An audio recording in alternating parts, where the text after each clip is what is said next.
I've been a fan of Laboon for a while, but it's, I suppose, for people who aren't, maybe a bit of a background on what Laboon are and who you are, I Yeah, suppose. yeah, cool. Yeah, so I guess Laboom has had a couple of different iterations, kind of been on the road a couple of years now. But I suppose the latest kind of iteration since I've come on board has been, I guess, it's been mainly me and Christy. So we're two brothers from Navan. So yeah, we kind of write and record the tunes, and then when we play a live show, we'll have the two guys join us then for the live shows. That'll be Peter and Finn. So yeah, it's just such a pleasure to get to work with such incredible people. But yeah, it's mainly, I guess, it's kind of dance, elite electronic music, kind of, yeah, influence, bit of pop influence there as well. And kind of recently, yeah, we'd have a good bit of spoken word going on as well over the dance. So that's basically, yeah, that's been pretty much it for the last kind of 12 months or so. Mm. I think the spoken word is something that's sort of especially interesting. I think it's one of those. It's kind of, it's a medium which you can convey such like vulnerability over. I think compared to other um, things, and then contrasted with the dance music of that, I think it's a mad sort of really interesting combination. Yeah, it is. And like, it's funny, we're still kind of, we feel like we still have so much to explore kind of around Mm. that as well. Like, I suppose, like initially how it started was, it was quite a random and quite a natural way of starting. Like, basically, myself and Chrissy, our brothers, obviously. So, during COVID, oh, just the way circumstances landed, I ended up actually living in his house with him, kind of for like 2 months. And you know yourself, that initial kind of Mm. boredom of like what to do to pass time. We would have worked previously like on other projects. So like my writing before the music would have been kind of around writing for stage and writing for plays and writing kind of for screen and kind of that type of thing would have been more my background. It would have been kind of more stories orientated than music. Mm. But it was kind of around that time we just started throwing down some lyrics over tunes that Christy was working on. And I suppose kind of initially it started as a kind of a more, it was kind of a joke. It was kind of like to see if I could actually like rap. So it would Yeah, kind of be yeah, yeah. like we used to set ourselves kind of challenges where he'd yeah, we'd give ourselves like an hour and he'd have to come up with like the tune and I'd have to have the entire all the lyrics written in that, and then we'd stop at that time and whatever we had, that was it, like, so that's Yeah. how we kind of started. So the first few tunes, I mean, there's still sometimes I listen to them back, like they're entertaining, but I don't know if I don't know if anyone else would find Will them be listenable. released. Like, no, they won't see the light of day. But I suppose then, yeah, then it kind of evolved to the point where we kind of had that idea of like, the lyrics are one thing, but like we kind of wanted to have, whether there was or lyrics there or anything over the tune, people were still going to be dancing. So it was kind of like, Mm. how do you just bring that to another level? And we thought maybe putting down kind of a spoken word, little bits and pieces there. So it kind of started very strangely. Basically, just before about a year ago or maybe 18 months ago, Christy was planning, this was before I had ever been on stage in my life. Christy was planning like a kind of a small room kind of secret rave kind of a tour that was going to go around Ireland. And kind of in preparation for that, he set up one in Dublin. So it was a secret rave in Dublin where you only found out about it if you were a part of the mailing list. Mm. And then basically you'd only find out where the location of the show was going to be on the day of the show itself. So you'd have a rough idea of where it was going to be in Dublin, but you'd only get the coordinates kind of like 3 hours before the show. Yeah. So like that was due to start or to be on the Saturday, and on the Thursday I got a phone call off Christy being like, "Here, like we're looking to do unreleased tunes only for this. We want to test out a few new things." He's like, "Wouldn't it be gas like if you got up and did one of those tunes that we'd been working on like three or Oh my four months god. ago?" And I was like, "Oh Jesus, like I don't know the words to that, or I don't know." Getting real fast. So yeah, so I literally had to like, and like I bear in mind I'd never ever been on a stage before that, so I was kind of like, "Oh man, this could be a complete absolute disaster." Like, but it Mm. was kind of a safe space. Like at that, it was a really we knew it was only going to be 200 people there. A lot of them were going to be people we knew. They were going to be Laboon fans who were part of the sign up. So it was kind of like a safe space to try Yeah. new things. Like, so so yeah, it was just kind of one of those tunes that we had done. I got up and did it. And look, in fairness, a lot of people there knew me, but it went down really well. Like there was like it became a bit Mm. of a moment on that night. So kind of after that, like Christy was like, "Fuck, did we did we just kind of stumble on something there?" Like, you know. Mad. So yeah, so then just we started doing that again. Then over the next little while, we started. There were a couple of other small little things like that where we tried it out, and it was kind of going down well. So it was actually Electric Picnic then last year. One of the Laboon were playing two slots, and one of them was like a 3 a.m. in the middle of the night. It was like absolutely bucketing rain, and like we got up and tried it there, and like it just it kind of went off a little bit like with that tune. So then we just kind of got back into the studio and started writing more and more, and yeah, for some reason it's like I'm still kind of waiting to be found out on it, but it just seems to kind of connect or something with particularly with the live Yeah, shows. It seems to it's just added an extra, I suppose, just an extra dimension or something to the parties, you know. I think it's like I remember the first time I came across it was TikTok. Funny enough, and sort of just seeing it.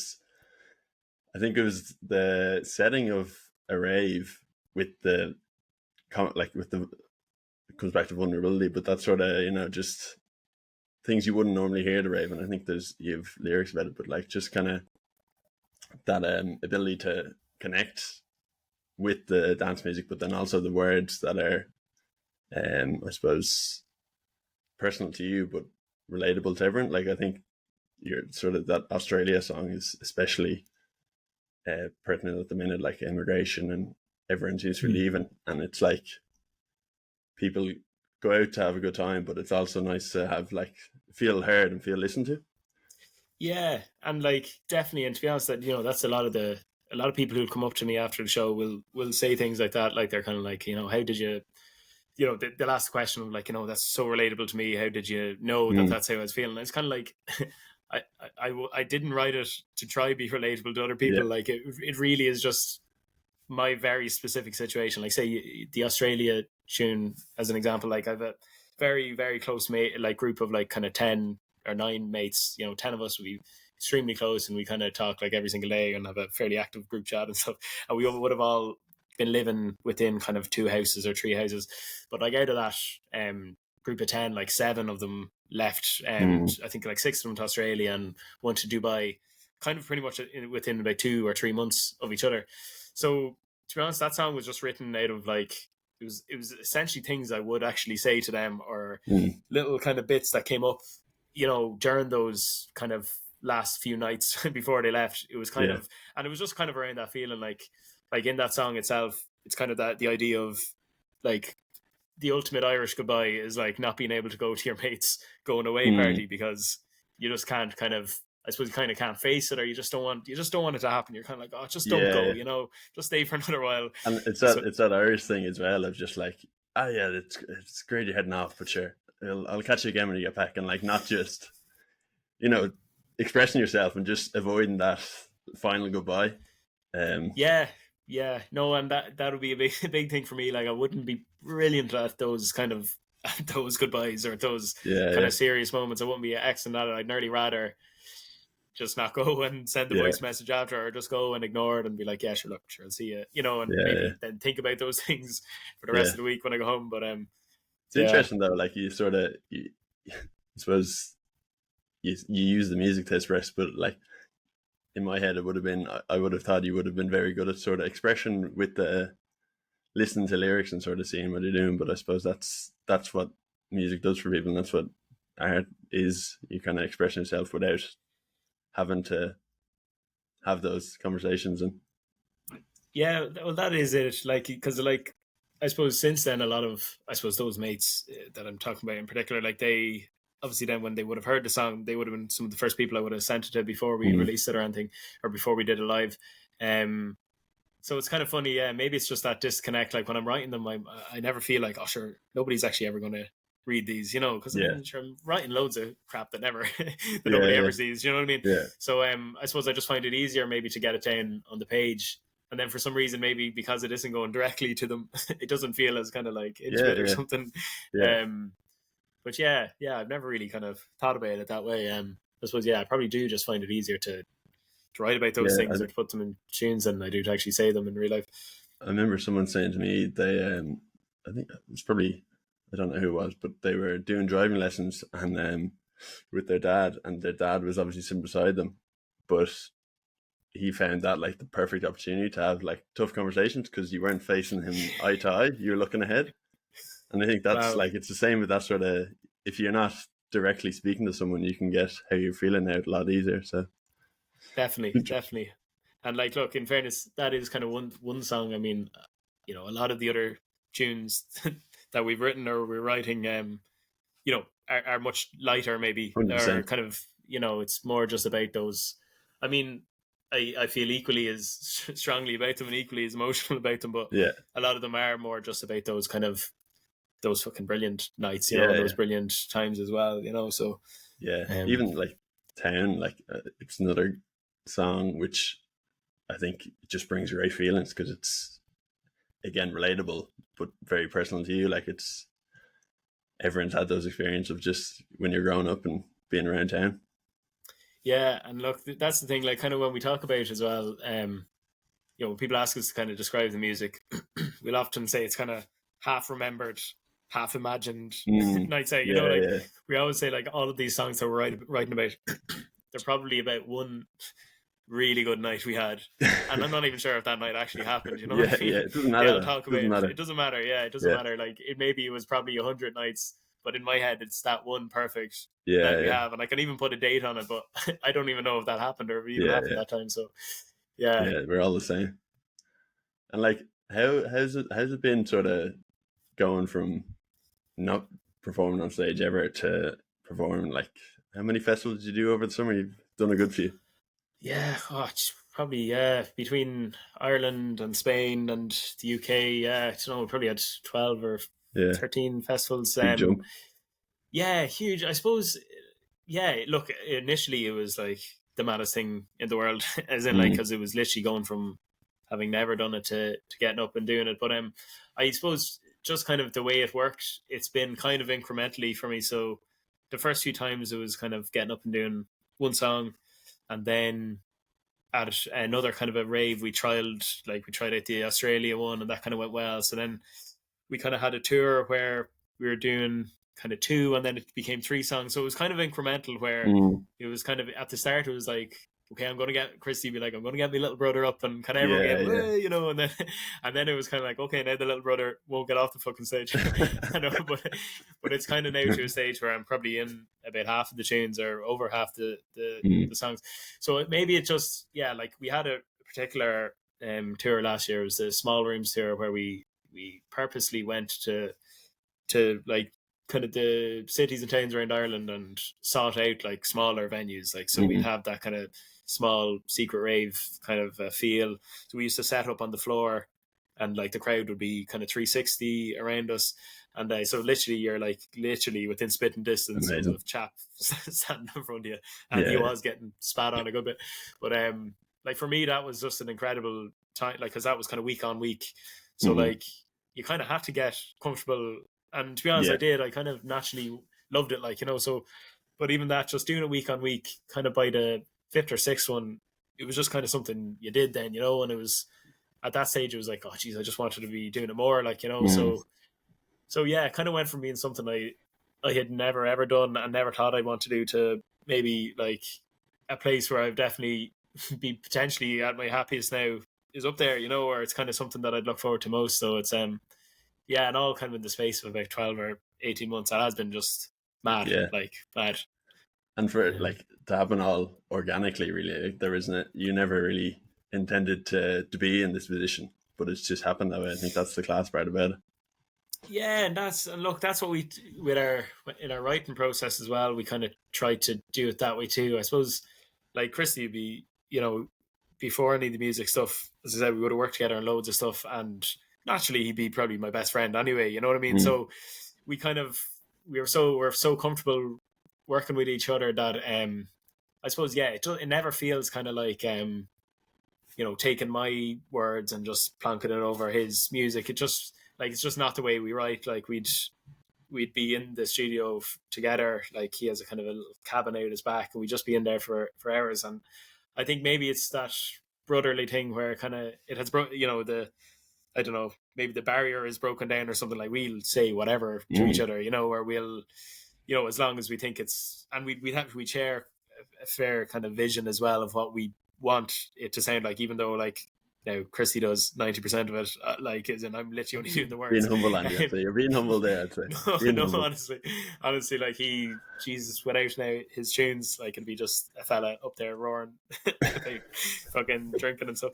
But like, but no, like I mean, maybe the fact that we do work together that way, like I hope that kind of comes across. I think then in the final product, like I think that it's a natural thing as opposed to, we didn't even know what we were making at the start, and it's kind of, whereas both of us are as surprised as anyone when it lands or people can kind of relate to it. Do you think it would be as easy, or do you think you'd be as comfortable sort of doing it if it wasn't your brother you were doing it?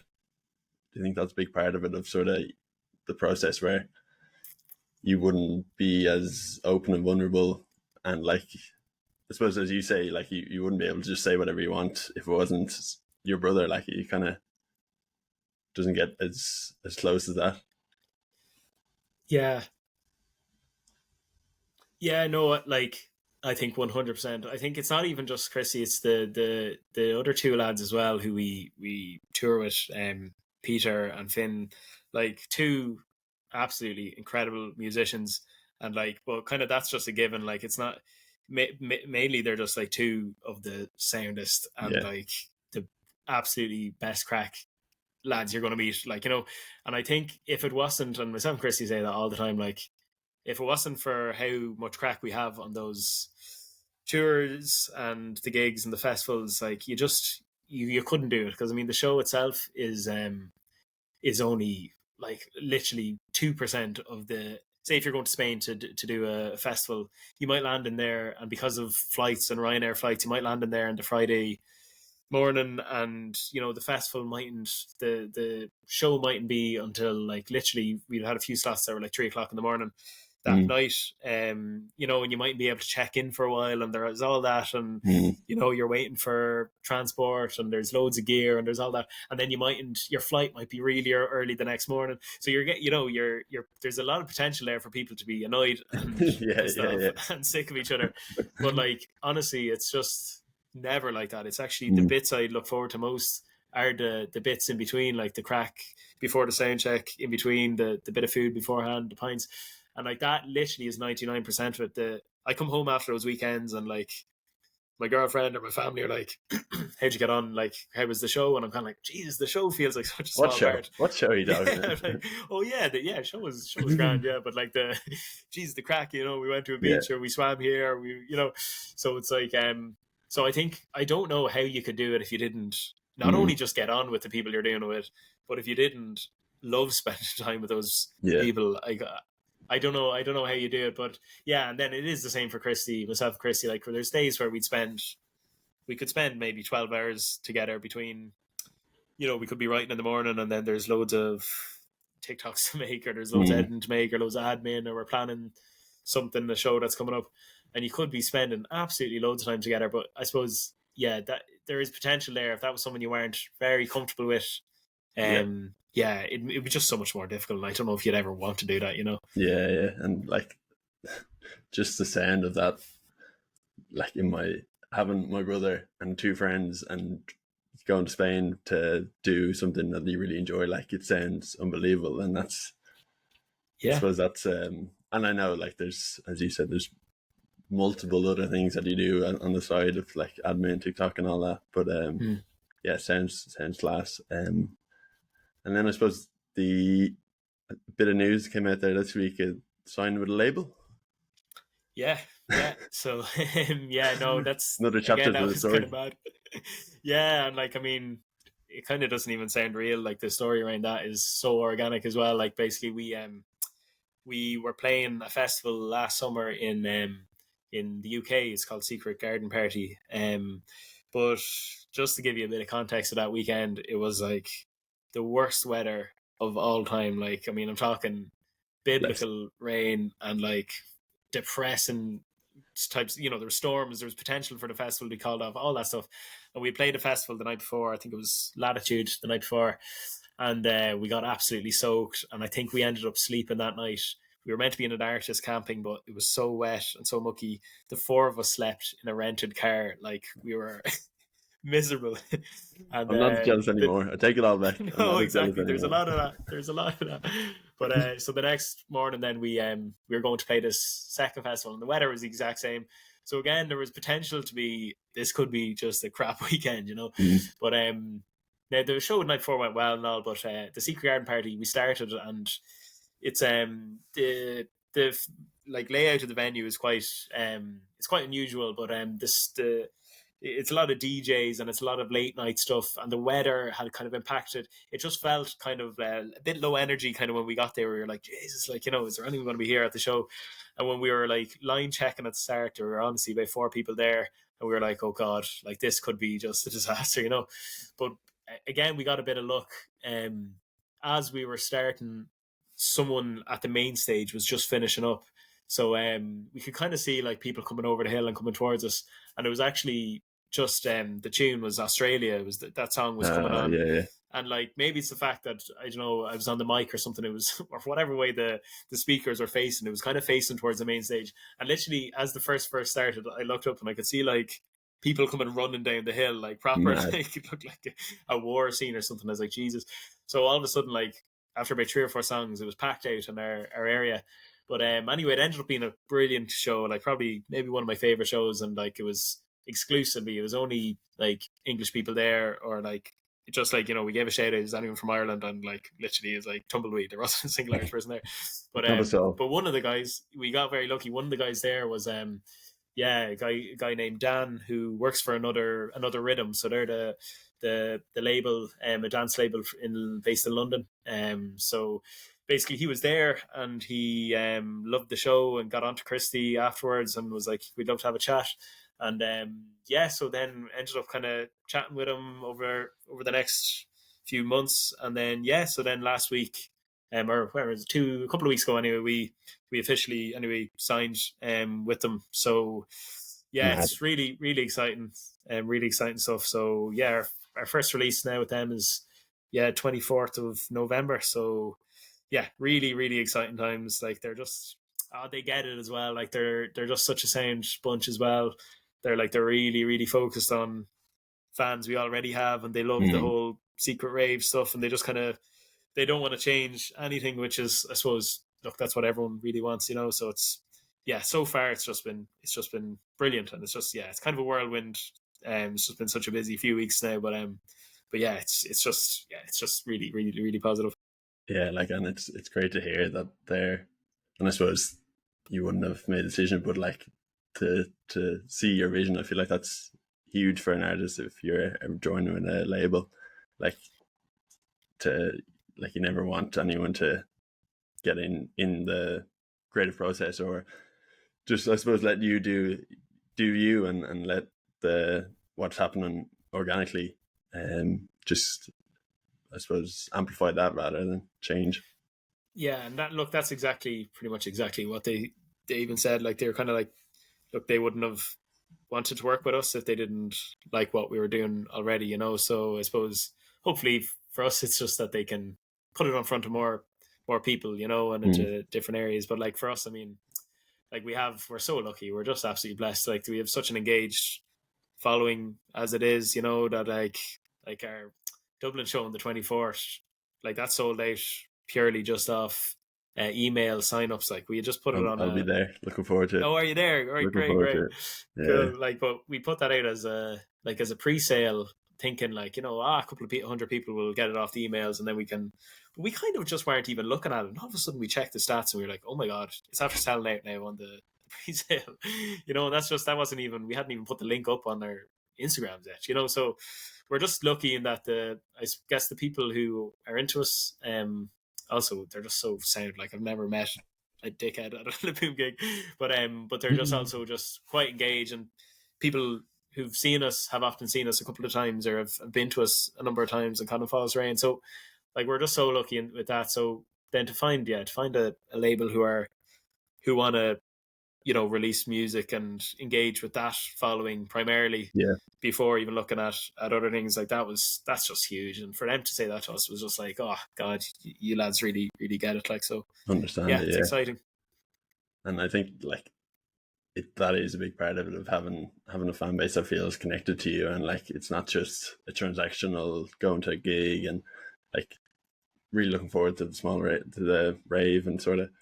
I've been to the Boomwood Festival, but I haven't been to one of the smaller sort of raves, and I'm looking forward to that experience of just, I suppose, feeling like you're part of it rather than an audience member. I think that's a class sort of, I wouldn't say evolution, but it's just, yeah, it's really exciting. Yeah, well, look, that's something that we, you'll hopefully see it yourself at the show, is like that genuinely, and like we're having as much crack up there as we would be if we were in the audience as well. Like it really, and I know, but like that genuinely is the case when we're up there. It's just so much fun. Like, and again, you're doing it with your best friends there. Like, I mean, so like we hope that when people come, yeah, they don't feel like it's a them and us kind of a thing. It's like we're just here for a party. I literally was just coming to Laboon gigs a year ago as in the crowd, like with my mates, and they're still going to be there. I'm just going to be up on the stage. So for me, it's madness. Like it makes no Yeah, sense, but but yeah. Hopefully we do get that across. yeah. I think you better get used to it. I think it's only going to get bigger and bigger as you go on. I think really Hopefully, exciting. Um, hopefully. and yeah, is there tickets for any other gigs or anything? Yeah, so there still are a few tickets left for the gig on the 25th. So that's the Mhm. second, yeah, in the warehouse. So that's in Dublin. And then, yeah, then there's going to be an absolutely massive announcement coming after that for the new year. So yeah, there will be plenty of tickets to be buying then. But yeah, that will be coming out really soon. So keep an eye, I guess, keep an eye on the Laboom Instagram, or if you sign up in there, you will be the first person to know about all that news. But yeah, if anyone wants to come, there's still a few tickets left for that show on the 25th. Fantastic. And I'll see you there. I'll see you on the 24th. Yeah, cool man, see you there.